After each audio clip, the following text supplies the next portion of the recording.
అన్నమయ్య జిల్లా నందలూరులోని శ్రీ సౌమ్యనాథ స్వామి ఆలయ బ్రహ్మోత్సవాల్లో భాగంగా 4వ రోజున ఉదయం స్వామివారు కల్పవృక్ష వాహనంపై మాడవీధుల్లో విహరించారు. పట్టు వస్త్రాలు, స్వర్ణాభరణాలతో పాటు వివిధ రకాల పుష్పాలతో స్వామివారు సర్వాలంకార భూషితులై ఆసీనులయ్యారు. మంగళ వాయిద్యాలు, కోలాటాలు, డప్పు వాయిద్యాల నడుమ మాడవీధుల్లో భక్తులకు దర్శనమిచ్చారు.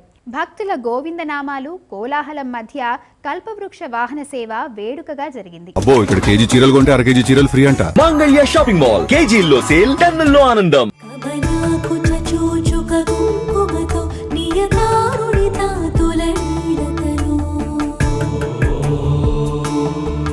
కమలా